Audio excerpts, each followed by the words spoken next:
الحمدللہ رب العالمین والصلاة والسلام علی سید المرسلین اما بعد فاعوذ باللہ من الشیطان الرجیم بسم اللہ الرحمن الرحیم الصلاة والسلام علیک یا رسول اللہ وعلی آلک واصحابک یا حبیب اللہ الصلاة والسلام علیک یا نبی اللہ وَعَلَىٰ آلِكَ وَأَصْحَابِكَ يَا نور اللہ۔ میرے پیارے اسلامی بھائیوں اور مدنی چینل کے ناظرین، درود پاک پڑھنے کے بے شمار فضائل و برکات ہیں۔ مصطفیٰ جان رحمت صلی اللہ تعالیٰ علیہ وسلم کے بہت سارے فرامین ہمیں فضائل درود میں ملتے ہیں۔ اگر میں آج آپ سے ایک ریکویسٹ کروں یا ایک بات کہوں کہ جناب یہ بتائیے کہ آپ مسلمان ہونے کی حیثیت سے اپنی زندگی میں کیا کیا خواہشات رکھتے ہیں۔ ایک مسلمان اپنی دنیا کیسی دیکھنا چاہتا ہے، اپنی آخرت کیسی دیکھنا چاہتا ہے۔ کبھی اکیلے میں بیٹھ کر لسٹ بنائیں کہ دنیا میں کیا چاہتا ہوں، موت کے وقت کیا چاہتا ہوں، قیامت کو کیا چاہتا ہوں۔ اور اب میں آپ کو کچھ مختلف حدیثوں کا، یوں سمجھیے کہ مجموعہ کہہ لیں، عطر کہہ لیں، اس کا خلاصہ کہہ لیں، میں پیش کرنے جا رہا ہوں کہ درود پاک پڑھنے والے کو کیا کیا ملتا ہے۔ علماء بیٹھے ہیں، تقریباً ہر ہی میرے جملے کے پیچھے کوئی حدیث یا کوئی روایت ہوگی، تو آپ کو اندازہ ہو جائے گا کہ یہ کیسا کمال کا وظیفہ ہے۔ میں جو کہتا جاؤں دل خوش ہو تو سبحان اللہ کہتے جائیے گا۔ اگر آپ چاہتے ہیں کہ آپ کی روزی میں برکت ہو تو درود پاک پڑھیے۔ اگر آپ چاہتے ہیں کہ بیماریاں دور ہو جائیں تو درود پاک پڑھیے۔ آپ چاہتے ہیں آپ کی ٹینشن ریلیز ہو جائے، آپ درود پاک پڑھیے۔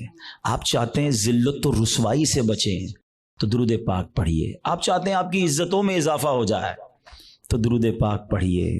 آپ چاہتے ہیں کہ مرتے وقت کلمہ نصیب ہو اور نبی پاک کا دیدار ہو جائے تو درود پاک پڑھیے۔ بلکہ آپ یہ چاہتے ہیں کہ قبر میں بھی نور مصطفیٰ سے میری قبر جگمگائے تو درود پاک پڑھیے۔ قیامت کے دن نبی پاک کے پرچم تلے اٹھنا چاہتے ہیں تو درود پاک پڑھیے۔ آقا کے ہاتھوں جام کوثر پینا چاہتے ہیں تو درود پاک پڑھیے۔ بلکہ سنیے، آقا کے ساتھ جنت میں داخل ہونا چاہتے ہیں تو درود پاک پڑھیے۔ مدینے جانا ہے تو درود پاک پڑھیے۔ خواب میں سرور کائنات علیہ الصلوۃ والسلام کی زیارت کرنی ہے تو درود پاک پڑھیے۔ مجھے بتائیے کچھ اور بچ گیا ہے زندگی میں؟ اور کچھ چاہیے ہیں؟ اور کیا چاہیے ہمیں؟ روزی میں برکت ہو، ذلت و رسوائی سے بچوں، بیماریاں اتر جائیں، ٹینشن ریلیز ہو، اللہ عزتوں میں اضافہ کرے، کلمے والی موت ملے، آقا کا دیدار ہو اور جنت میں بھی نبی پاک ساتھ لے جائیں، جب تک زندہ رہوں مدینے جاتا رہوں۔ اس کے علاوہ تو بچتا ہی کوئی نہیں ہے نا مسلمان کے لیے۔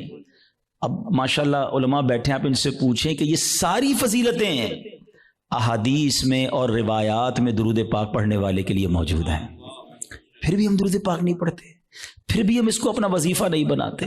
اگر درود پاک کو ہم اپنا، اس کو کہتے ہیں نا کہ چابی ہے، یہ اٹ از اے کی آف سکسیس، کامیابی کی چابی ہے، ہر پرابلم دور کرنے کی چابی ہے، تو پلیز درود پاک کو حرز جہاں بنائیے۔ چلتے پھرتے اٹھتے بیٹھتے جتنا ہو سکے درود پاک پڑھتے رہا کریں۔ بلکہ وہ شاعر بہت خوبصورت بات لکھتے ہیں کہ ہر درد کی دوا ہے صلی علی محمد، ہر درد کی دوا ہے صلی علی محمد، تعویذ ہر بلا ہے صلی علی محمد۔ تو ہمارا تو کام یہ ہے کہ بس کسی پرابلم میں پڑھتے رہیں انشاءاللہ، بلکہ پرابلم آنی نہیں ہے اگر آپ درود پاک کثرت سے پڑھ رہے ہوں گے۔ میرے پیارے اسلامی بھائیوں، آج جس موضوع پہ میں نے بات کرنی ہے وہ بڑا سینسٹیو اور بڑا اہم ٹاپک ہے۔ ہم نارملی اپنی زندگی میں بہت ساری چیزوں کی حفاظت کرتے ہیں۔ چیز جتنی قیمتی ہوتی ہے اس کی حفاظت بھی ہم اس قدر زیادہ کرتے ہیں۔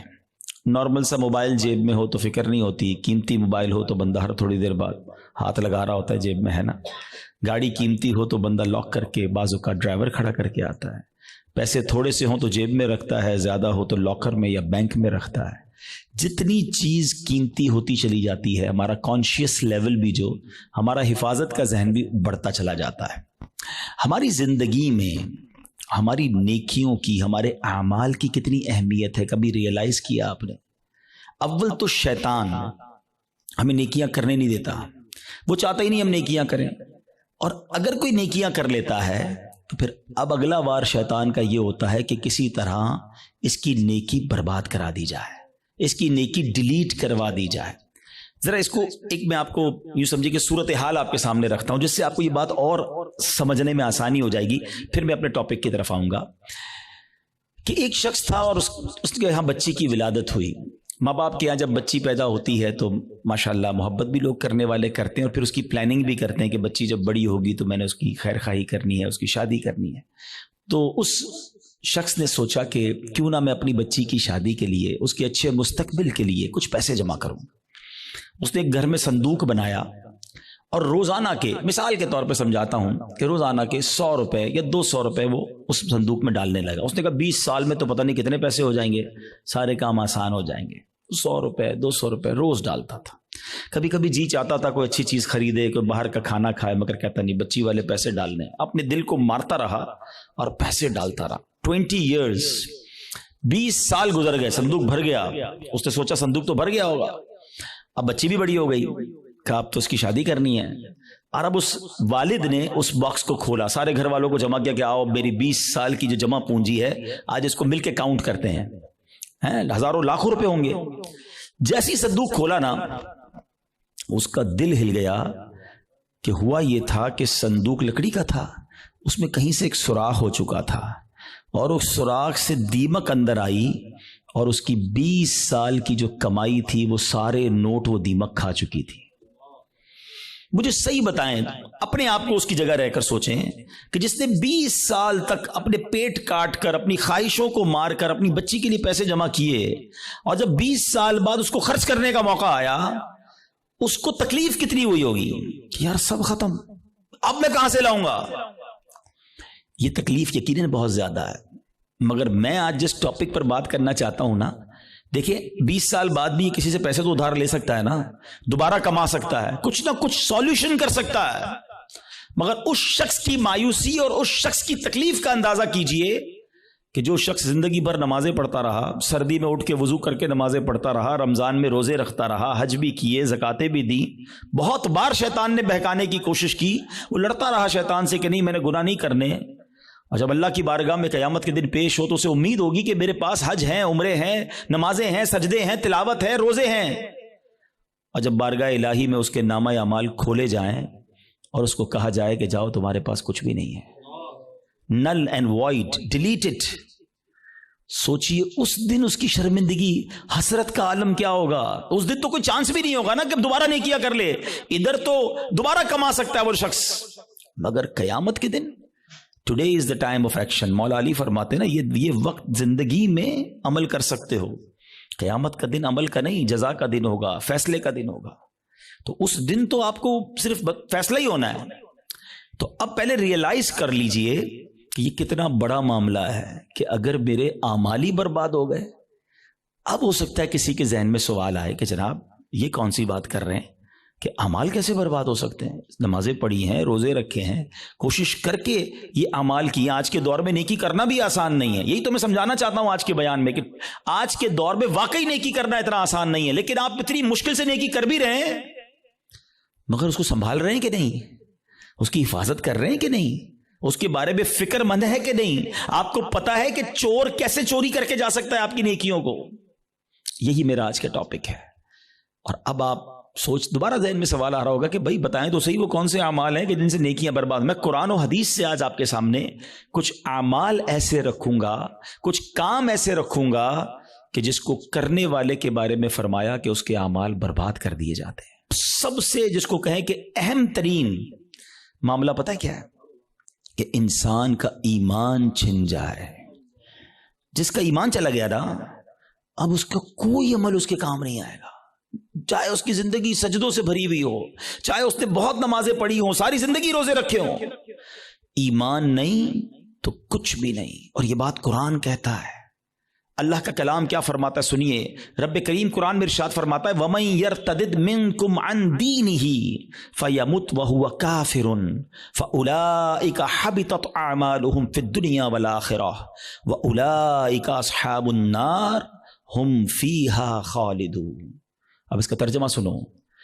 اور تم میں جو کوئی اپنے دین سے پھرے پھر کافر ہو کر مرے تو ان لوگوں کا کیا اکارت گیا، دنیا میں اور آخرت میں سب ضائع ہو گیا، اور وہ دوزخ والے ہیں، انہیں اس میں ہمیشہ رہنا ہے۔ ایک بات یاد رکھیے گا، یہ ہمیں بعض اوقات سمجھ نہیں آتی کہ یار بندہ مسلمان ہو کے کافر کیسے ہو سکتا ہے، ایمان والا ہو کے ایمان سے کیسے نکل سکتا ہے۔ یہ بات تو آپ کو پتا ہے نا کہ دنیا میں سب سے زیادہ جو تیزی سے مذہب پھیل رہا ہے وہ کون سا ہے؟ اسلام ہے۔ The most growing religion on earth, اس پوری کائنات میں سب سے تیزی سے الحمدللہ اسلام پھیل رہا ہے۔ لیکن یہ ون وے ٹریفک نہیں ہے کہ اگر کوئی مسلمان ہو سکتا ہے غیر مسلم تو مسلمان بھی اسلام سے خارج ہو سکتا ہے۔ ٹھیک ہے، ایک حدیث پاک سناتا ہوں تاکہ یہ بات اور کلیئر ہو جائے گی۔ حدیث پاک کا مضمون ہے، نبی پاک علیہ الصلوۃ والسلام نے فرمایا کہ اولاد آدم مختلف طبقات میں، مختلف کیٹیگریز میں پیدا کی گئی ہے۔ 4 کیٹیگریز، 4 قسم بیان کی نبی پاک نے۔ فرمایا ایک پہلی قسم وہ ہے کہ بعض مومن پیدا ہوتے ہیں، ایمان والی زندگی گزارتے ہیں اور ان کا خاتمہ بھی ایمان پر ہوتا ہے۔ ہم اللہ سے دعا کرتے ہیں کہ اللہ اس کیٹیگری میں ہمیں شامل رکھے، کیونکہ اللہ نے مسلمان ماں باپ دیے، ایمان والی زندگی دی ہے، اللہ ایمان والی موت عطا فرمائے۔ لیکن سیکنڈ کیٹیگری نبی پاک نے فرمایا کچھ لوگ کافر گھرانے میں پیدا ہوتے ہیں، حالت کفر پر زندہ رہتے ہیں اور حالت کفر پر ہی ان کی موت ہوتی ہے۔ بہت بڑی تعداد میں ایسے لوگ ہیں جو غیر مسلموں کے یہاں پیدا ہوتے ہیں، کفر والی زندگی گزارتے ہیں، کفر پر بھی مر جاتے ہیں۔ تیسری کیٹیگری سنو، اللہ کے نبی فرماتے ہیں کچھ لوگ کافر پیدا ہوتے ہیں، کافروں والی زندگی گزارتے ہیں، مگر ان کا خاتمہ ایمان پر ہو جاتا ہے نا۔ کئی لوگ جو مرنے جو دنیا میں مسلمان ہو رہے ہیں، یہ کیا ہے؟ کافر تھے نا، غیر مسلم تھے، کلمہ پڑھا مسلمان ہو گئے، بڑی اچھی بات ہے۔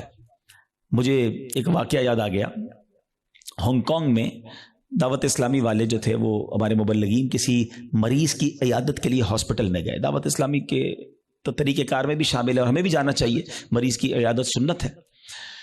تو وہ لوگ وہاں عیادت کرنے گئے تو برابر میں بستر پر ایک 70 سال کا ہانگ کانگ میں ایک بوڑھا شخص غیر مسلم وہ بھی لیٹا ہوا تھا، علاج کروانے آیا تھا۔ جب وہ واپس جانے لگے اس نے اشارہ کیا ذرا ادھر آئیے گا۔ وہ ادھر گئے تو کہا تم لوگ کون ہو؟ چہرے پہ داڑھی تھی، سر پہ امامہ تھا۔ کہا مسلمان ہیں۔ کیوں آئے تھے؟ کہا ہمارا ایک دوست ہے وہ بیمار تھا، اس کو دیکھنے آئے تھے۔ اچھا مسلمان کیا ہوتا ہے، اسلام کیا ہوتا ہے؟ 7 8 10 منٹ بات چیت ہوئی، اسلامی بھائیوں نے اس کو دعوت دی کہ آپ بھی مسلمان ہو جائیں۔ ہسپتال کے بستر پر وہ بوڑھا شخص کلمہ پڑھ کر مسلمان ہو گیا۔ مگر اس سے بڑھ کر جو جس کو کہتے ہیں نا ایمان افروز بات یہ تھی کہ اگلے چند گھنٹوں بعد اس کا انتقال بھی ہو گیا۔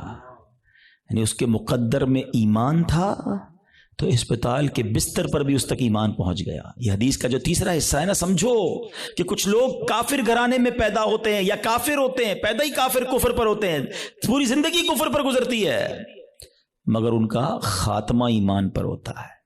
اب نبی پاک علیہ الصلوۃ والسلام نے فرمایا چوتھی کیٹیگری، یہ وہ لوگ ہوتے ہیں جو مسلمان گھرانے میں پیدا ہوتے ہیں، مومن پیدا ہوتے ہیں، اسلام والی زندگی گزارتے ہیں، مگر ان کا خاتمہ کفر پر ہوتا ہے۔ یہ چوتھی کیٹیگری ڈرانے والی ہے۔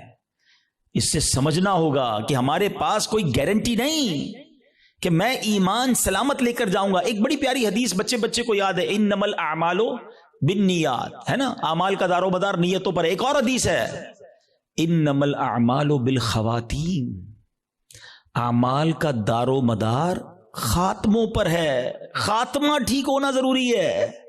ہم اس کی تو میں سے بہت ساروں کو تو فکر ہی کوئی نہیں کہ یار اچھا اس کی بھی فکر کرنی ہے، اس پر بھی کوئی بات کرنی ہے، اس کی بھی کوئی سیکیورٹی کرنی ہے۔ سوچئے نا۔ اچھا پھر اب یہ حدیث آپ نے سن لی، قرآن کی آیت سن لی، صحابہ نے بھی سنی، اولیاء نے بھی سنی، خود نبی پاک کا ایٹیٹیوڈ کیا تھا؟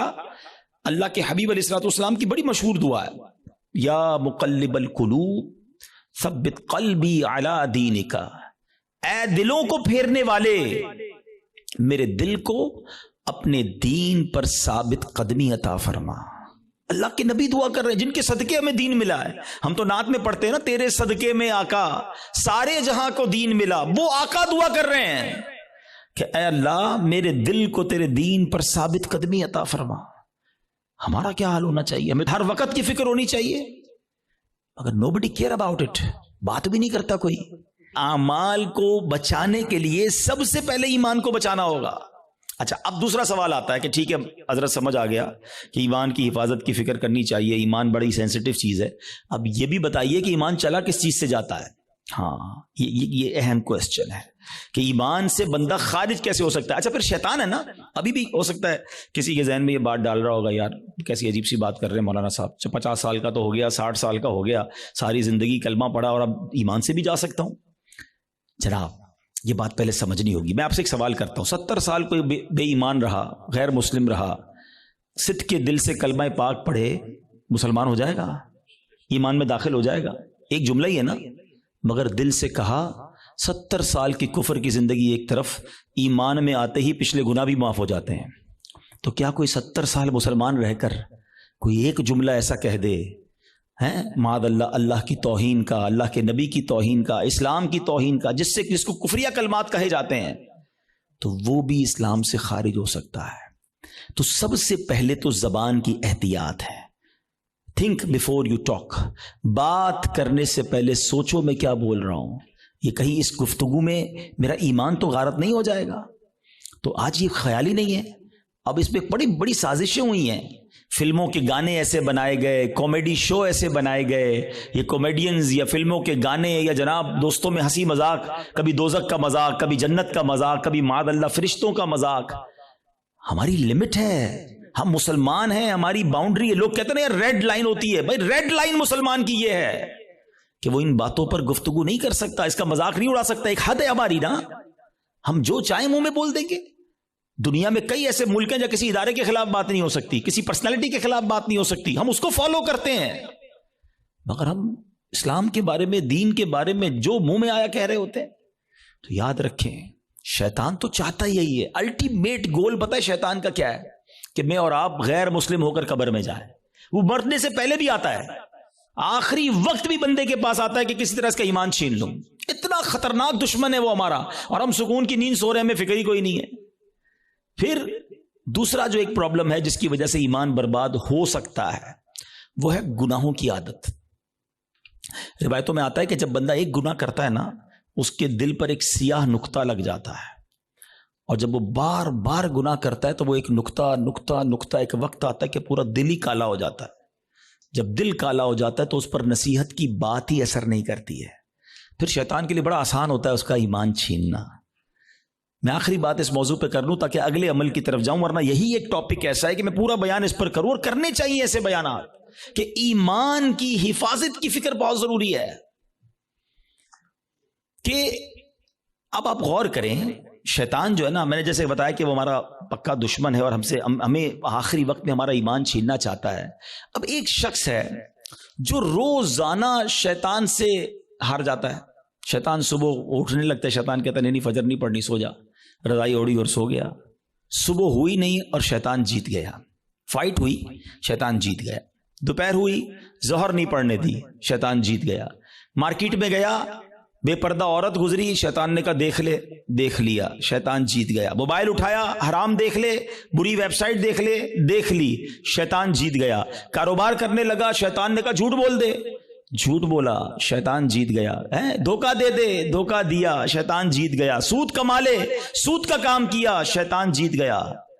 جس سے روز شیطان جیت رہا ہے، مرنے سے پہلے والی جو فائٹ ہوگی ادھر بھی تو شیطان آئے گا نا اس کو سمجھانے کے لیے کہ ایمان درست نہیں ہے، مسلمان درست نہیں ہے، اللہ کا کلمہ مت پڑھ۔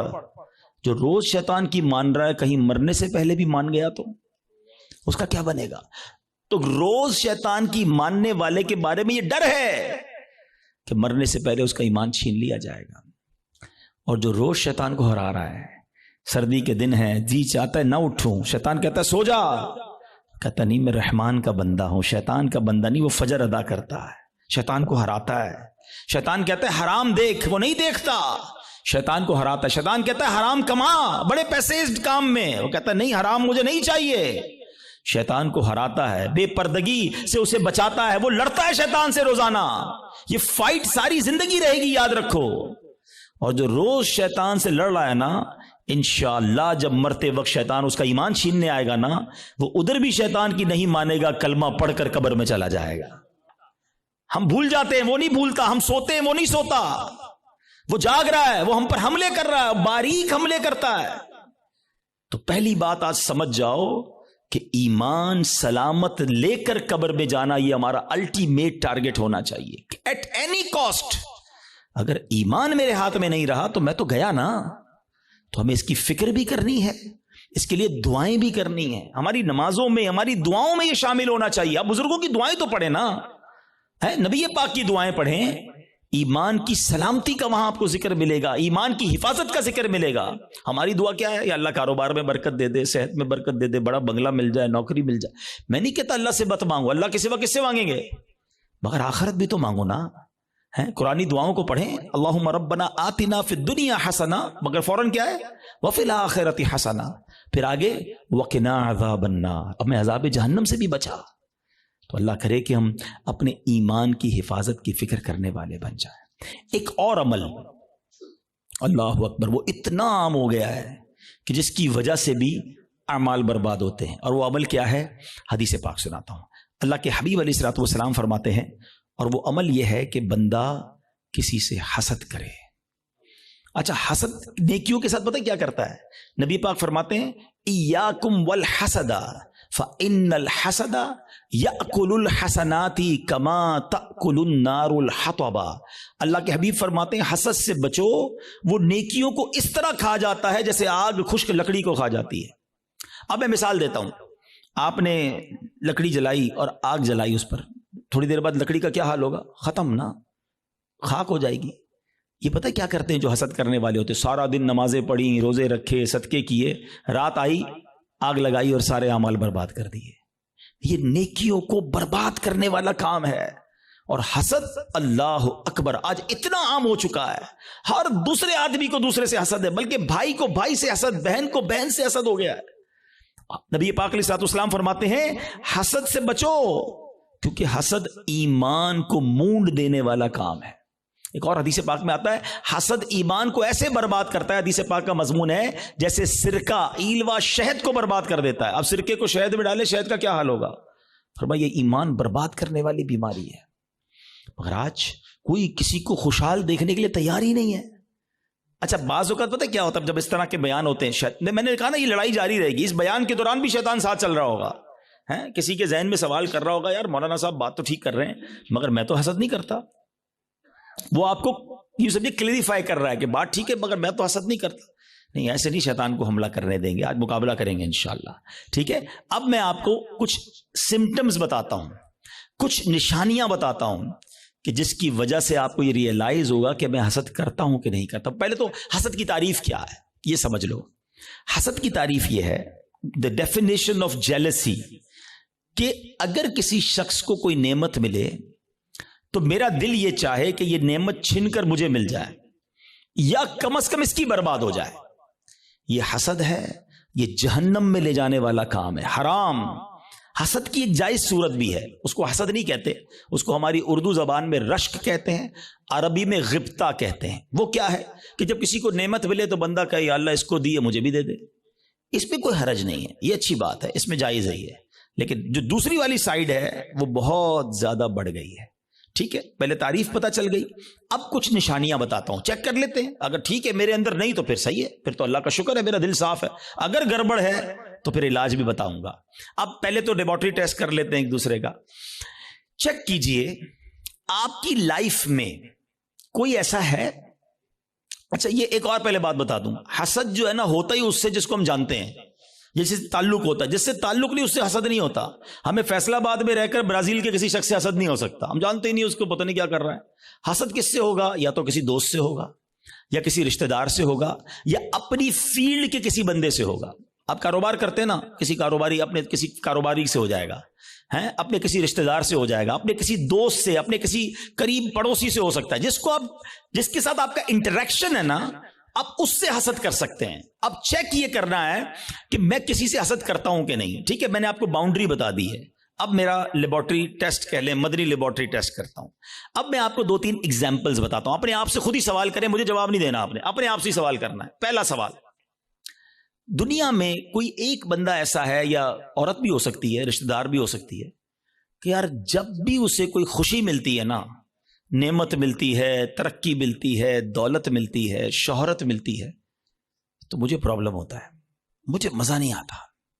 پہلا سوال اپنے دل میں جواب رکھیے گا, مجھے بس بتائیے گا. دوسرا سوال, کوئی ایسا ہے کہ جب اس کی تعریف میرے سامنے ہوتی ہے تو مجھے ذرا بھی مزہ نہیں آتا. میں کہتا ہوں کوئی اور بات کرو نا یار, اس کا ذکر کیوں کر رہے ہو؟ ہیں ایسا ہوتا ہے نا کبھی کبھی ہمارے سامنے کسی کی تعریف کرتے ہیں, وہ بھائی نہیں یار ان کا کاروبار بہت آگے بڑھ گیا, یار وہ تو بڑے مشہور ہو گئے, ہاں ہاں ان کو تو بڑے لوگ عزت دیتے ہیں, یار اس کی بات چھوڑو یار کوئی اور بات کرو. اگر کوئی ایسا ہے کہ اس کے بارے میں جب مجھ سے کوئی بات کرتا ہے اور یہاں پین فیل ہوتا ہے, میں بات بدلتا ہوں. دس از دا سیکنڈ کوسچن. ٹھیک ہے, یہ دوسرا ٹیسٹ ہے. اب تیسرا ٹیسٹ ہے, کوئی ایسا ہے کہ جب اس کا نقصان ہو جائے, بدنام ہو جائے, اس کا پیسہ برباد ہو جائے, معاذ اللہ اس کی فیکٹری میں آگ لگ جائے, اس کا گھر تباہ ہو جائے, یا اس کے گھرانے میں کوئی جھگڑا ہو جائے, اس کی فیملی تتر بتر ہو جائے, تو اندر ہی اندر خوشی ہوتی ہے, ہاں یار اب مزہ آیا, ہاں میں تو چاہتا یہی تھا یہ برباد ہو جائے. These are the 3 symptoms. یہ 3 سوال ہیں آپ سے, جواب مجھے کوئی نہ دے, اپنے دل سے پوچھو. اگر کسی کے بارے میں ان تینوں میں سے کوئی ایک بھی کیفیت ہے نا, تو پھر حسد اور کس کو کہتے ہیں؟ جناب آپ بیمار ہو چکے ہیں, ڈاکٹر کہتا ہے نا آپ کے ٹیسٹ کے بعد شوگر ہو گئی ہے بھائی, بلڈ پریشر ہو گیا, اب ہن احتیاط کرو. تو تسی ہن احتیاط کرو, تواڈے دل وچ حسد آ گیا ہے. اگر ان تینوں میں سے کوئی ایک بات کا جواب ہاں میں آ رہا ہے, اور کوئی بندہ یا کوئی رشتہ دار عورت یا فیملی کا کوئی ممبر ذہن میں آ رہا ہے, آپ کو پتا ہے اتنا مکار ہے شیطان, بہن کو بہن سے حسد کرا دیتا ہے. کیسے؟ ایک بہن خوشحال ہے اپنے سسرال میں, دوسری بیچاری غریب ہے, اب اس کے دل میں ڈال دے گا یہ ترقی کر رہی ہے, میں پیچھے رہ گئی, برباد.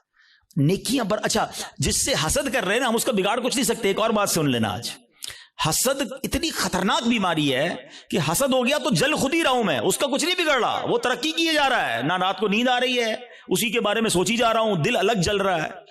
قیامت کی آگ تو الگ ہے, ابھی سے دل جل رہا ہے. یہ اتنی خطرناک بیماری ہے. حسد کے دنیاوی سمٹمز بتاؤں آپ کو. ہمیں بہت سارے لوگ ملتے ہیں, آ کر کان میں کہتے ہیں, کبھی پرچی دیتے ہیں, نیند نہیں آتی, سکون نہیں ہے, میں سوچتا بہت ہوں. جس کو بھی یہ پرابلم ہے نا, چیک کر لے اس نے کسی نہ کسی کا حسد پالا ہوا ہے, کیونکہ وہ ترقی کیے جا رہا ہے, تمہاری نیند اڑتی جا رہی ہے, تم سوچتے ہی اس کے بارے میں ہو. پرابلم ہوتی ہے یار, ایک اور فیکٹری, ایک اور بنگلہ لے لیا, ایک اور کوٹھی لے لی, ایک اور گاڑی لے لی. ارے بھائی لے لی تو تمہیں کیا پرابلم ہے؟ اتنی خطرناک یہ بیماری ہے کہ چین نہیں لینے دیتی بندے کو. یہ سوچئے گا, یعنی اس کے دنیاوی نقصان بھی ہے نا, میں اپنی فیملی سے ڈسٹرب ہو گیا, میں اپنی لائف سے ڈسٹرب ہو گیا کیونکہ میں نے کسی کا حسد دل میں پال لیا. یار اس کو تو میرے محلے میں کوئی نہیں جانتا تھا, آج یہ پوری دنیا میں پاپولر ہو گیا, اس کو اتنی عزت کیسے مل گئی, میں بھی تو ایک. اچھا یہ پتہ ہے صرف عام لوگوں میں نہیں, یہ علماء میں حسد ہو جاتا ہے, نعت خوانوں میں آپس میں حسد ہو جائے گا. جو جس فیلڈ کا ہوگا نا, ہم جس فیلڈ کے, ہمیں اپنی فیلڈ والے سے حسد ہو سکتا ہے. اچھا اس کا بیان اتنا اچھا ہو گیا, اس کی آواز اتنی اچھی ہو گئی. شیطان مردود, کہ کوئی خوبصورت ہوتا ہے اس سے حسد ہو جاتا ہے. بہت ساری چیزوں سے حسد ہوتا ہے, دولت سے, شہرت سے, خوبصورتی سے, طاقت سے, اقتدار سے, کوئی بھی نعمت ملے. اچھا اب سمر ٹیسٹ ہو گیا, لیبورٹری ٹیسٹ کا رزلٹ اپنے پاس ہی رکھیے گا, ٹھیک ہے. اب خدا نہ خواستہ میرے کسی بھائی کو اگر حسد ہو گیا ہے تو اس کو کلیریفائی کرنے کا طریقہ بھی بتا دیتا ہوں, اس کا علاج بھی بتا دیتا ہوں. اس کا علاج یہ ہے کہ سب سے پہلے تو آپ یہ ریئلائز کریں کہ مجھے حسد کس سے ہوا ہے. اچھا حسد کس سے ہوا اور کیوں ہوا ہے؟ کسی کے مال سے ہو جاتا ہے, کسی کی خوبصورتی سے ہو جاتا ہے, کسی کی شہرت سے ہو جاتا ہے, واٹ ایور, کوئی ریزن ہوگا نا, وہ ریزن پہلے آپ ریئلائز کر لیں. پہلا طریقہ یہ ہے, پہلا علاج یہ ہے کہ آپ اللہ سے دعا کریں کہ اللہ میرے دل کو حسد سے پاک کر دے, میرے دل کو گندگی سے پاک کر دے, دل کی ساری بیماریوں سے پاک کر دے. ایک تو دعا ہے, اللہ کریم ہے, قبول فرما لے گا تو دل پاک ہو جائے گا. دوسرا, دعا میں اس بندے کو بھی شامل کر لیں کہ اللہ اس کے مال میں اور برکت دے دے. اگر وہ اس کے حسن سے پرابلم ہے, اللہ اس کے حسن میں اور برکت دے دے. اس کی شہرت سے پرابلم ہے, اللہ اس کی شہرت میں اور برکت دے دے. ہاں ہے یہ تھوڑا مشکل, یہ اینٹی بائیوٹک ہے نا, علاج ہو رہا ہے نا. اب آپ جب کسی کے لیے دعا کریں گے نا کہ یا اللہ اس کے مال میں اور برکت دے دے, اور تھوڑے دنوں بعد آپ کو کوئی بندہ آ کے بتائے گا یار اس کی ایک اور فیکٹری لگ گئی, تو آپ کہیں گے میں بھی تو دعا کرتا تھا, لگنی تھی فیکٹری. تیسرا طریقہ ایک اور ہے حسد سے نکلنے کا, کہ جس سے حسد ہوا ہے نا اس کو تحفہ دے. حدیث پاک کا مضمون ہے تحفہ دو محبت بڑھے گی. ہاں لیکن یہ بتا کے مت دینا کہ بھائی تیرے سے حسد ہو گیا تھا, تحفہ لے کر آئے ہوں, مولانا صاحب نے کہا تھا, اور گل خراب ہو جائے گی. تو بتانا نہیں اس کو, ہاں بتانا چلے اس کو. اچھا ایک بات اور سمجھ لو آپ, جس سے حسد ہوا ہے نا اس کو کوئی پرابلم نہیں ہے, پرابلم مجھے ہے, ٹھیک مجھے ہونا ہے. اس کو تو شاید نیکیاں مل رہی ہوں گی اگر کوئی اس کے بارے میں غیبت کر رہا ہے، بدگمانیاں کر رہا ہے. ہمیں اپنا علاج کرنا ہے. میرے اعمال بڑے تھوڑے ہیں. وہ شاعر کہتے ہیں نفس بدکار نے دل پر یہ قیامت توڑی، عمل نیک کیا بھی تو چھپانے نہ دیا. ایک تو نیکی ہوئی نہیں، ہوئی تو بچائی نہیں. تو دو باتیں ہو گئی آج کے بیان میں، ایمان کی حفاظت اور اپنے آپ کو حسد سے بچانا ہے. ایک اور عمل بڑا خطرناک ہے اور اس کو شرک اصغر کہا گیا، اور وہ بڑا باریک ہے. شیطان کا ایسا خطرناک وار ہے کہ پتہ بھی نہیں چلنے دیتا، اور وہ ہے ریاکاری. اچھا، ریاکاری کیا ہے؟ دکھلاوا. بندے کو بڑا جی چاہتا ہے یار میں نیکی کروں نا، پتہ تو چلے میں نے کیا کیا ہے. یار کمال ہے، اتنا اتنا اتنا چندہ دیا اور کوئی اعلان ہی نہیں ہے. اتنے سجدے کیے، پتہ ہی نہیں کسی کو کہ کمرے کے اندر جا کے کتنے نفل پڑھتا ہوں، تہجد پڑھتا ہوں. تو اب نیکی کر، پہلے تو مشہور تھا نیکی کر دریا میں ڈال، اب تو نیکی کر فیس بک پہ ڈال. ہر چیز سوشل میڈیا پہ ڈالنی ہے. تو یہ جو دل کی چاہت ہے نا اندر سے، یہ سمجھو یہ بڑا باریک وار ہے. اور احادیث میں ریاکاری کے بارے میں اس قدر شدید روایتیں ہیں کہ اللہ کے حبیب علیہ الصلوۃ والسلام فرماتے ہیں کہ جب لوگ اپنے اعمال لے کر آئیں گے نا اللہ کی بارگاہ میں، اگین وہی والی بات، باکس والی بات یاد ہے نا کہ باکس کھولا تو کچھ نہیں. ریاکار جب اللہ کی بارگاہ میں اعمال لے کر آئیں گے تو ریاکاروں سے کہا جائے گا ان کے پاس جاؤ جن کے لیے تم ریاکاری کرتے تھے، انہی سے جا کے اپنا اجر لے لو. اللہ فرمائے گا میرے پاس کچھ بھی نہیں ہے، لوگوں کو دکھانا تھا نا، جاؤ ان سے جا کے لے لو اجر. ہمارا کیا ہوگا اگر ہمارے روزے، ہمارے حج، ہمارے عمرے، ہمارے صدقے اگر یہ کہہ دیا گیا؟ اور یہ اتنا باریک وار ہے شیطان کا کہ پتہ بھی نہیں چلتا، کہیں نہ کہیں بہانے سے ہم سے وہ ریاکاری کراتا ہے. وہ مشہور حدیث آپ نے کئی بار سنی ہوگی کہ قیامت کے دن اللہ کی بارگاہ میں سب سے پہلے ایک شہید کا فیصلہ ہوگا. اس سے کہا جائے گا تو نے کیا کیا؟ اللہ فرمائے گا میں نے تجھے اتنی نعمتیں دی. وہ مانے گا یا اللہ ہاں مجھے نعمتیں ملی. حدیث کا خلاصہ ہے اللہ فرمائے گا تو نے کیا کیا؟ کہا یا اللہ میں نے تیری راہ میں جہاد کیا، لڑتے لڑتے شہید ہو گیا، جان دے دی تیری بارگاہ میں. یعنی آپ سوچو یار جان دینے سے بڑھ کر تو کچھ نہیں ہے نا.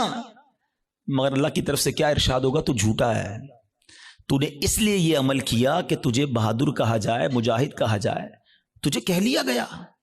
اے فرشتوں اس کو جہنم میں ڈال دو. شہید جہنم میں. کیوں؟ نیت اللہ کی رضا کی نہیں تھی نا، شہرت کی تھی، لوگوں کو پتا چلے.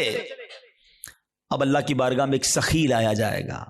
اے اللہ کی راہ میں خرچ کرنے والوں غور سے سنو. وہ سخی اللہ کی بارگاہ میں لایا جائے گا. اللہ فرمائے گا میں نے تجھے بہت مال دیا. کہے گا ہاں یا اللہ تو نے مال دیا مگر میں نے تیری راہ میں دل کھول کر خرچ کیا. میں خلاصہ کہہ رہا ہوں، میں نے تیری راہ میں دل کھول کر خرچ کیا. ارشاد ہوگا کہ تو جھوٹا ہے، تو نے اس لیے کیا کہ تجھے سخی کہہ لیا جائے. اے فرشتوں اس کو بھی اٹھا کر جہنم میں ڈال دو. دنیا میں سخی مشہور ہو گئے تھے نا، بس اب جہنم میں جاؤ. تیسرا، قرآن کا قاری لایا جائے گا، علم سکھانے والا لایا جائے گا.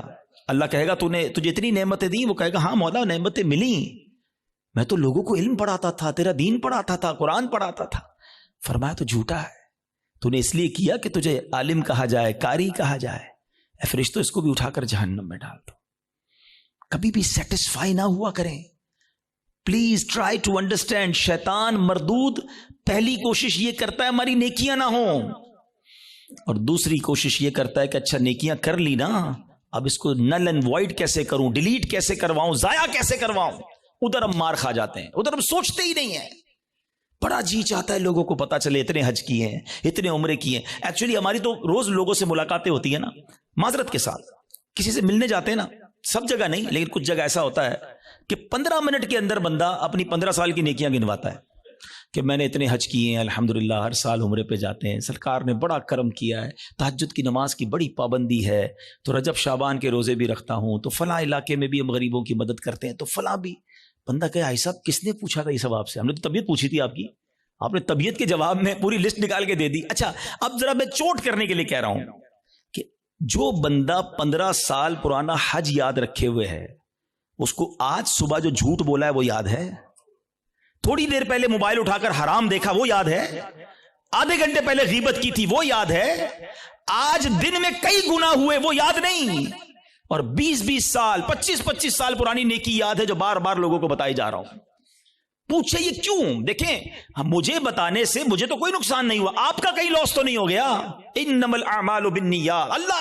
اللہ کی بارگاہ میں ہماری نیتیں کیا ہیں؟ ہم سوچیں. تہجد تو اکیلے میں پڑھتا ہے نا بندہ، لیکن کبھی ہم نے پڑھ لی تہجد، اب پیٹ میں درد ہو رہا ہے، سامنے والے کو کیسے بتاؤں کہ تہجد پڑھی ہے؟ بس یار آج بہت تھکا ہوا ہوں. خیریت کیوں تھکے ہوئے حاجی صاحب؟ تو الحمدللہ تہجد میں اٹھ جاتا ہوں نا. اچھا آپ تہجد بھی پڑھتے ہیں؟ اور ہن دل وچ ٹھنڈ پی گئی. اینو پتہ چل گیا اسی تہجد گزار نے. وہ نہیں بلو ٹک آتا ہے واٹس ایپ پہ میسج ریسیو، ہمیں لگتا ہے میری عبادت اس کو ریسیو ہو گئی، اور ساڈے دل وچ ٹھنڈ پی گئی. اور اللہ کے بندے ریسیو بھی ہو گئی، ادھر سے ڈیلیٹ بھی ہو گئی. کیوں بتانا ہے؟ میں جانوں میرا رب جانے ہے. یہ سمجھو بات کو، یہ بڑی باریک شیطان کا وار ہے. مسجد میں چندہ دیں، امام صاحب کو اسپیشل پرچی جاتی ہے، ذرا حاجی صاحب کے لیے اعلان کریں، ذرا کولر لگایا حاجی صاحب نے، مسجد کے پنکھے فلاں حاجی صاحب نے لگائے، قالین فلاں حاجی صاحب نے. کیوں؟ آپ قالین لگا دیں، رب ثواب دینے والا ہے. میں ہر کسی اچھا اب اگین میں دیکھیں ہر اپنے ٹاپک میں شیطان کا ایک وار بھی انکلوڈ کر رہا ہوں. ابھی شیطان پتہ ہے کیا وار کر رہا ہوگا؟ ہائے ہائے اتنا مردود ہے نا. یہ اس بیان میں بھی ہمیں کوئی اور بندہ یاد دلا رہا ہوگا، یہ عبدالحبیب بھائی صحیح کہہ رہے ہیں، یہ فلاں آدمی ہے نا مسجد میں اعلان کرواتا ہے، وہ فلاں آدمی ہے نا نیکیاں بڑی بتاتا ہے، وہ ہمیں کوئی اور یاد دلا رہا ہوگا. ہمیں اپنے بارے میں فیصلہ نہیں کرنے دے گا. ہمارے پاس کوئی پیرامیٹر نہیں ہے کہ ہم کسی کو ریاکار کہہ سکیں، کیونکہ اگر نیکی کوئی اعلانیہ اس لیے کر رہا ہے کہ لوگوں کو ترغیب ملے تو اس کو ثواب ہے. کیا ہے؟ انما الاعمال بالنیات. میں اپنے دل کو تو چیک کر لوں، ہم اپنے دل کو سب چیک کریں، رائٹ لیفٹ نہیں دیکھنا. کہ میں جب اعلان کرنے کی سوچتا ہوں، میں جب واٹس ایپ یا فیس بک پہ لگاتا ہوں، میں جب دوستوں کو بتاتا ہوں قرآن اتنا پڑھا، تلاوت اتنی کی، بس یار آج آفس پہ غریب بندہ آیا تھا بڑا پریشان تھا، میں نے تو یار اس کو فوراً 25,000 روپے دے دیے، یہ کس لیے کہا؟ اگر اچھی نیت ہے تو ٹھیک ہے، ورنہ ہم جانتے ہیں کہ سامنے والا کا اچھا ماشاءاللہ یار اللہ آپ کو سلامت رکھے. پلیز شیطان کے وار کو سمجھو. میں نے آپ کے سامنے حدیث رکھی ہے کہ شہید جہنم میں جائے گا، وہ شہید جو جہاد کر رہا ہے مگر دکھاوے کے لیے کر رہا ہے، وہ سخی جہنم میں جائے گا جو کروڑوں لاکھوں روپے خرچ کر رہا ہے مگر دکھاوے کے ساتھ کر رہا ہے اللہ کے لیے. ایک چپتا ہوا سوال کر کے اگلے ٹاپک کی طرف جاتا ہوں. اپنے آپ سے میں بھی سوال کرتا ہوں، میں خود اپنے آپ سے بھی سوال کرتا ہوں. میرے اور آپ کے پاس ایسی کتنی نیکیاں ہیں جو فقط میں جانوں اور میرا رب جانے؟ کبھی اکیلے میں سوال کرنا اپنے آپ سے کہ کسی کو نہیں پتا، دنیا میں کسی کو نہیں پتا، بس میں جانوں میرا رب جانے. ثواب تو اس سے ہی لینا ہے نا، جنت میں تو اسی نے مجھے داخل کرنا ہے اپنے کرم سے، میں کیوں دنیا والوں کو بتاؤں؟ اچھا پھر اخلاص، ریاکاری کے اگینسٹ کیا ہے؟ اخلاص. اخلاص کی تعریف پتہ ہے کیا ہے؟ آئے ہائے ہائے، علماء بھی کمال کرتے ہیں، ایک جملے میں گلی مکا دیتے ہیں. کہتے ہیں اخلاص کی تعریف یہ ہے جس طرح تم اپنے گناہوں کو چھپاتے ہو نا، اس طرح اپنی نیکیوں کو چھپاؤ. ہم میں سے کوئی چاہتا ہے میری خطائیں پتہ چلیں کہ میں نے کل کیا گناہ کیا، پرسوں کیا کیا؟ نہیں نہیں نہیں، کسی کو میری خطا نہیں پتہ چلنی چاہیے. ہم چھپاتے ہیں مگر نیکیاں سب کو پتہ چلنی چاہیے. سمجھو اس وار کو شیطان کے.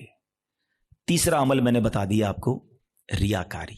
چوتھا عمل جو اس سے ملتا جلتا ہی ہے، وہ بھی اعمال برباد کرنے والا عمل ہے، اور وہ ہے خود پسندی. انسان جو ہے نا اپنے اندر اپنے آپ کو بہت کچھ سمجھنے لگتا ہے. حدیث پاک میں آتا ہے خود پسندی 70 سال کے عمل کو برباد کر دیتی ہے. آئے ہائے، میں 70 سال نمازیں پڑھوں، 70 سال روزے رکھوں، صدقے خیرات کروں، اور ایک خود پسندی میرے سارے اعمال برباد کر دے. ایک بزرگ کے بارے میں آتا ہے، اپنے بچے کے ساتھ کہیں سفر پر جا رہے تھے. تو جب سفر پر جا رہے تھے تو سرائے خانہ آیا، رات کو سو گئے قافلے والوں کے ساتھ. باپ بیٹے اٹھے اور تہجد کی نماز پڑھی. جب تہجد پڑھی نا تو بیٹے نے ابو کو کہا، ابو یہ کیسے لوگ ہیں، سارے سوئے ہوئے ہیں، کوئی بھی نہیں اٹھا تہجد کے لیے. تو والد نے بیٹے کو بڑا کمال کا جواب دیا کہ بیٹا تو بھی سویا رہتا تو اچھا ہی تھا. سمجھ آئی بات؟ یہ جملہ بڑا کمال کا ہے. آپ تہجد پڑھ کر دوسروں کو حقیر سمجھنے لگے نا، اور اپنے آپ کو میں نے تہجد پڑھی، دیکھو یار یہ سب سو رہے ہیں. یہی تو خود پسندی ہے کہ اپنے آپ کو کچھ سمجھ رہے ہیں، اس کا اپنا ہی کمال سمجھ رہے ہیں، اللہ کی عطا نہیں سمجھ رہے اسے. خود پسندی نہیں آنی چاہیے. 70 سال کے عمل برباد کرنے والا میں نے عمل آپ کے سامنے رکھا ہے. اب میں آخری بات، ایسے بہت سارے اعمال ہیں لیکن ظاہر ایک بیان میں سارے تو نہیں ڈسکس کر سکوں گا نا. میں کوشش کروں گا یا کوشش کر رہا ہوں کہ وہ اعمال زیادہ ڈسکس کروں جو بہت زیادہ پینیٹریٹ کر گئے، وہ ہمارے درمیان آ چکے ہیں اور ہماری نیکیاں برباد ہو رہی ہیں اس سے. Try to understand, try to secure your good deeds. اچھے اعمال کو بچانے کی فکر کرو نا, ہے ہی تھوڑے, اور وہ بھی برباد ہو گئے تو بنے گا کیا میرا. اور اب وہ کیا ہے, وہ قرآن کہتا ہے, وہ کیا ہے, قرآن کہتا ہے یا ایھا الذین آمنوا لا تبطلوا صدقاتکم بالمن والاذی. اے ایمان والو, اپنے صدقے باطل نہ کرو احسان جتا کر اور تکلیف دے کر. یہ بھی بہت بڑا مسئلہ ہے. اول تو کسی کے ساتھ بھلائی کرنی نہیں ہے, اور بھلائی کر لی اب ساری زندگی اسے احسان جتانا ہے. یاد ہے نا, میں نے نوکری دلائی تھی, بھول تو نہیں گیا؟ چپل پہن کر آیا تھا میرے پاس, اب گاڑی والا ہو گیا, بھول تو نہیں گیا میرا احسان؟ تیری بہن کی شادی تھی, میں نے اس کا جہیز دلوایا تھا, بڑا آدمی ہو گیا, لیکن یاد ہے نا میں نے تیرے کو لون دلوایا تھا. توبہ توبہ توبہ. سوچو, کبھی زندگی میں احسان جتانے والے مت بننا. میری اور آپ کی اوقات کیا ہے؟ اگر میں نے کسی کے ساتھ بھلا کیا, میں نے اللہ کی راہ میں خرچ کیا, تو یہ رب نے دیا نا. میں خدا کی قسم کئی بار یہ بیانات میں جملہ کہا ہے کہ یار جب بھی اللہ کی راہ میں دو نا, کسی غریب کی مدد کرو, کسی صدقے کی جگہ پر دو, مسجد میں دو, واٹ ایور, اللہ کی راہ میں خرچ کر کے اللہ کی بارگاہ میں ایک سجدہ بھی کیا کرو. اللہ تیری مہربانی, تو نے دینے والا بنایا, مجھے مانگنے والا نہیں بنایا ہے. آج میرا کوئی ملازم, میرا کوئی غریب رشتہ دار میرے دروازے پر آ کر کہے کہ بھائی جان میری بچی کی شادی ہے اور مجھے فرنیچر چاہیے, ہم احسان جتائیں گے؟ سوچو, میں بھی کسی کے دروازے پر کھڑا ہو سکتا تھا, مجھے آج اللہ نے دیا ہے نا, اگر نہ دیا ہوتا تو میں بھی اپنی بچی کی شادی کے لیے کسی کے دروازے پر کھڑا ہوتا, میں بھی کسی دوست کے پاس جاتا کہ ماں ہاسپٹل میں اور علاج کے پیسے نہیں ہیں. یہ صرف میرے رب کی مہربانی ہے کہ لوگ میرے پاس آ رہے ہیں اور میں انہیں دے کر جتاؤں گا. نہ کرو ایسا, اللہ کے لیے مدد کیا کرو, اللہ کا شکر بھی ادا کیا کرو. یہ سارا صدقہ ضائع ہو جائے گا. آپ مسجد میں دے کر, مدرسے میں دے کر, دینی کاموں میں دے کر رسید بھی لے لیں, مگر رسید تو رہ جائے گی, ثواب چلا گیا اگر آپ کی نیت دکھاوے کی ہے, آپ کی نیت اللہ کی رضا کی نہیں ہے. یہ صدقے باطل ہو جائیں گے. قرآن کہتا ہے نا. میں جب بھی یہ بات بیان کرتا ہوں مجھے ایک واقعہ یاد آ جاتا ہے کہ ایک بار میں بزنس مین ہے, ان کے گھر گیا, کافی بڑا ان کا بنگلو ہے. ہم بیٹھے تھے تو ان کا ملازم چائے لے کر آیا. جیسی ملازم آیا نا چائے لے کر, تو اس شخص نے پتہ کیا کیا, کہتا ہے یہ میرا ملازم ہے, میں نے اس کو گھر بنا کے دیا ہے, اس کی بچی کی شادی کرائی ہے. آپ یقین کریں میں اتنا اندر ہی اندر شرمندہ ہو گیا کہ یار یہ کیوں یہ باتیں مجھے بتا رہا ہے, اس بندے کا کیا حال ہو رہا ہوگا, اور وہ ملازم دل ہی دل میں کتنا رو رہا ہوگا کہ یار صاحب نے ایک بار میری مدد کی ہے, ہر مہمان کو سناتے ہیں. یہ کیوں کرتے ہیں ہم؟ آپ نے کر دیا ٹھیک ہے, آپ دوسروں کو بتا کر اسے ذلیل کریں گے. یہی تو قرآن کہہ رہا ہے کہ اے ایمان والو اپنے صدقے باطل نہ کرو, احسان جتا کر, ایذا پہنچا کر. ہم تکلیف پہنچاتے ہیں بعض اوقات, مدد بھی کرتے ہیں اور اس کو اتنے تانے دیتے ہیں کہ وہ بیچارہ شرم سے پانی ہو جاتا ہے, غریب ہے کر کچھ نہیں سکتا. یہ کبھی بھی اپنے اندر عادت نہیں ہونی چاہیے. بلکہ سچی بات بتاؤں, ہمیں تو یہ بھی نہیں امید ہونی چاہیے کہ یار میں کسی کو صدقہ دوں تو یہ میرے لیے دعا کرے, میرا نام لے کے دعا. ہم پتہ ہے کہ عمرے پہ بھیجتے ہیں کسی کو, جاؤ عمرے پہ جانا, ہر چکر میں میرے لیے دعا کرنا. ہم تو ساتھ فیس بھی رکھتے ہیں, اتنے عمرے کرنا, امی کے نام پہ کرنا, ابا کا. اور یار آپ کچھ بھی نہ بولو اس کو, وہ جا رہا ہے قدم قدم پر ثواب آپ کو مل رہا ہے. آپ کو بولنے کی ضرورت کیا, میرا رب سب جانتا ہے نا. اللہ جانتا ہے کہ نیت کدھر کی ہے.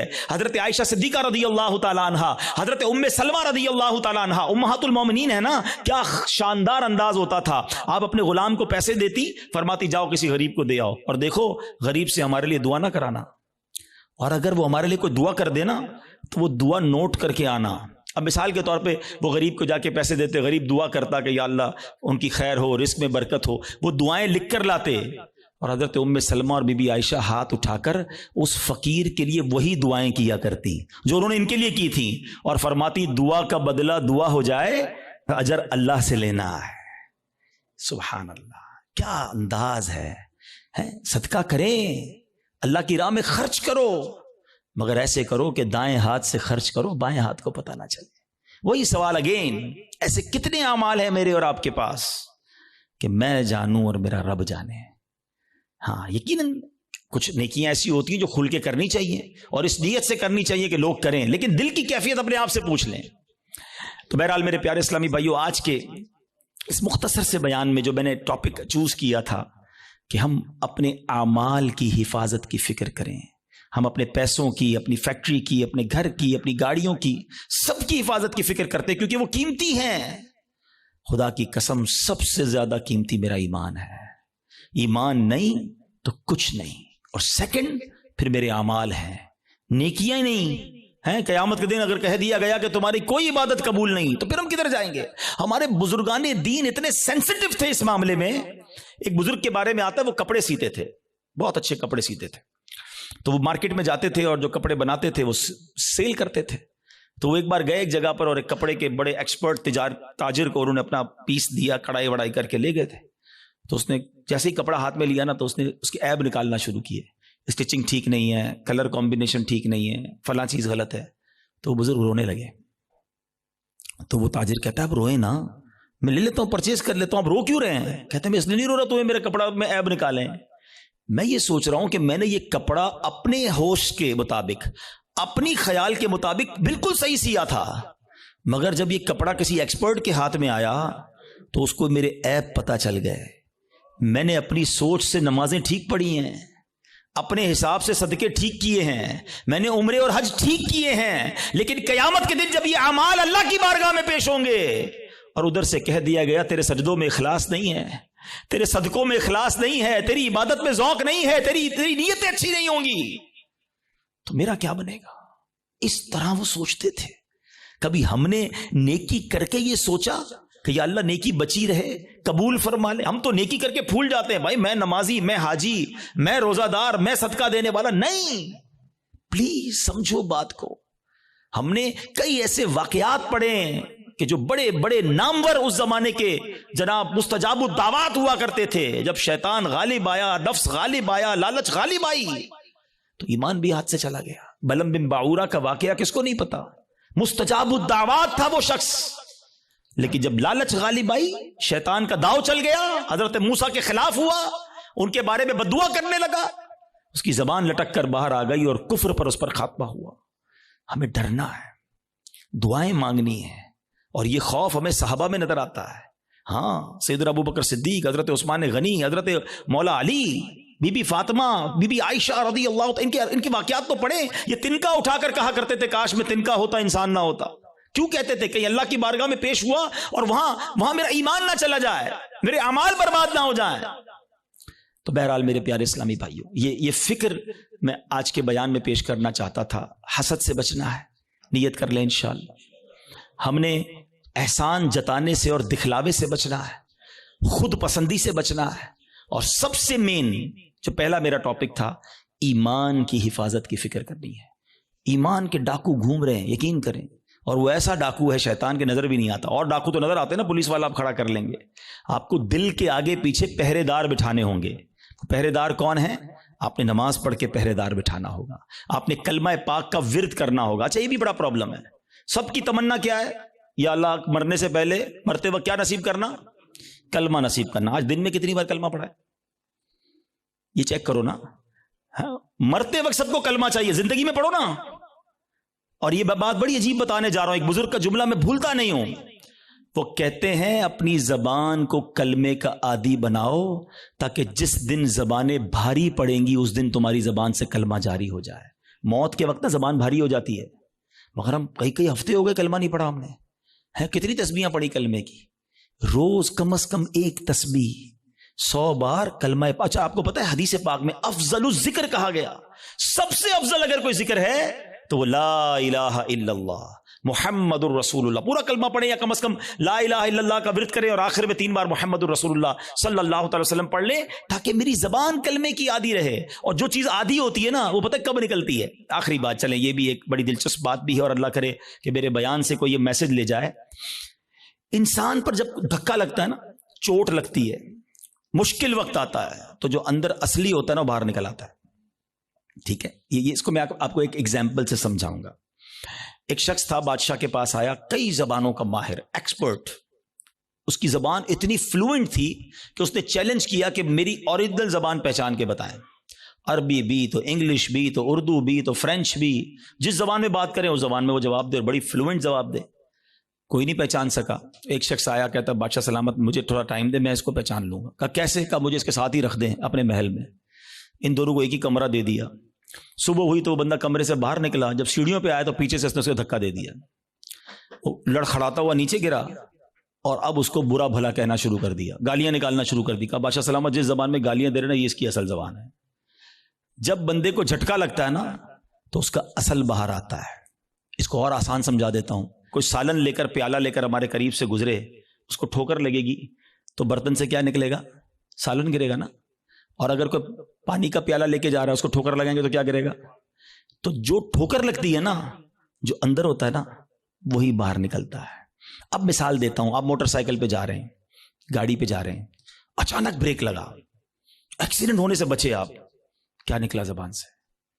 کچھ لوگوں کی زبان سے اس وقت گالی نکلتی ہے, اور کچھ لوگوں کی زبان سے ماشاءاللہ اس وقت بھی یا رسول اللہ نکلتا ہے, لا الہ الا اللہ نکلتا ہے, یا غوث اعظم نکلتا ہے. کیوں؟ اندر اچھا بھرا ہوا ہے. جب جھٹکا لگانا تو اندر والا باہر آ گیا. اور ہم نے دیکھا ہے اس وقت کئی ایسے لوگ ہوتے ہیں جن کی زبان سے اس وقت بھی گالی نکلتی ہے, بری بات نکلتی ہے, ارے تیری تو. کیوں؟ اندر گندا بھرا ہوا ہے. اپنے برتن کو صاف رکھنا, موت کے وقت ایک جھٹکا لگنا ہے. اور جب جھٹکا لگے نا تو میری زبان کلمہ پڑھ لے, میری زبان میرے آقا کا نام لے لے, میری زبان درود پاک پڑھ لے. اندر اچھا ہونا چاہیے. بری محفلیں چھوڑ دو, برے دوست چھوڑ دو, ورنہ یہ گندگی بھر جائے گی دل میں. اور روزانہ کم از کم 100 بار نیت کرو کہ کلمہ پاک پڑھیں گے انشاءاللہ. ہاں, ابھی کلمے پڑھتے رہو تاکہ مشکل وقت جب آئے, جب سکرات کے وقت زبان بھاری ہو جائے تو میری زبان کلمہ پڑھنے والی بن جائے. تو انشاءاللہ کلمے کے عادی بن جاؤ, اور ایسے دوستوں سے بچو, ایسی محفلوں سے بچو جہاں کفریہ باتیں کی جاتی ہیں. میرے رضا نے تو 100 سال پہلے کہہ دیا تھا کہ سونا جنگل, رات اندھیری, چھائی بدلی کالی ہے, سونے والو جاگتے رہیو, چوروں کی رکھوالی ہے. اور چور بھی کیسا ہے شیطان؟ آنکھ سے کاجل صاف چرا لے, یا وہ چور بلا کے ہیں, تیری گٹھڑی تاکی ہے اور تو نے نیند نکالی ہے. تیرا ایمان چھیننے آیا ہے اور تو سو رہا ہے, تجھے فکر ہی نہیں. تو بہرحال الحمدللہ دعوت اسلامی کے اس پیارے ماحول میں ہمیں ایسی سوچ دی جاتی ہے کہ ہم اپنے اعمال کی حفاظت کی فکر کریں, اپنے ایمان کی حفاظت کی فکر کریں. پہلے تو نیکیاں کرنی ہیں اور ضرور کرنی ہیں, مگر پھر اس کو بچانا ہے, اس کی سیکیورٹی کی فکر کرنی ہے. اور میں نے آج چند باتیں بتائیں. میں آخر میں ایک بک سجیسٹ کرنا چاہوں گا. ایک کتاب ہے جس کتاب سے میں نے آج بیان کیا, یہ بھی مکتبۃ المدینہ کی مہربانی ہے, دعوت اسلامی کی یقین کریں مہربانی ہے. اگر میں آپ کو کہوں یار حدیثیں جمع کرو اور ڈھونڈو اس میں کون کون سی چیزیں جو اعمال برباد کریں گی, ہم کہاں سے ڈھونڈیں گے؟ اللہ کی رحمت سے دعوت اسلامی والوں نے ایک پوری کتاب بنا دی ہے. ساری وہ حدیثیں اور قرآن کی آیتیں جمع کر دیں کہ جس میں نبی پاک نے اور اللہ کے پیارے کلام نے ہمیں بتایا کہ یہ وہ عمل ہے جو تمہاری نیکیاں برباد کر دیں گے. وہ کتاب لیں, اس کو پڑھیں. تو بہرحال آج انشاءاللہ یہ آپ نے اور میں نے عزم کر کے جانا ہے, اب شیطان کو نیکیاں نہیں برباد کرنے دوں گا. ایسے کیسے برباد کر دے؟ تو اتنی مشکل سے نیکی کماؤں اور میری برباد کر دے ایک جھٹکے کے اندر. آپ کے پیسے کو چھین لے, کتنا برا لگتا ہے کہ یار میں آج سارا دن محنت کر کے اپنے بچوں کے لیے پیسے کما کے آؤں اور رات کو آؤں اور اپنے پیسوں کو آگ لگا دوں. کوئی نہیں کرنے دے گا. یہ ہم حسد کر کے نیکیوں کو آگ لگا دیتے ہیں. تو انشاءاللہ آج کے بعد اپنی نیکیوں کی حفاظت کریں گے انشاءاللہ. اور نیکیاں بڑھانے اور نیکیوں کی حفاظت کرنے کے لیے اللہ کی رحمت سے دعوت اسلامی کا ماحول آپ کے سامنے ہے. اس ماحول سے وابستہ رہیں, دعوت اسلامی کے اجتماعات میں آتے رہیں, مدنی چینل دیکھتے رہیں. اس طرح کے مزید بیانات سنتے رہیں گے تو انشاءاللہ آپ کو سیکھنے کو ملتا رہے گا انشاءاللہ عز و جل. اور مدنی قافلوں میں بھی سفر کریں. اللہ کریم ہم سب کا جمع ہونا اپنی بارگاہ میں قبول فرمائے. میرے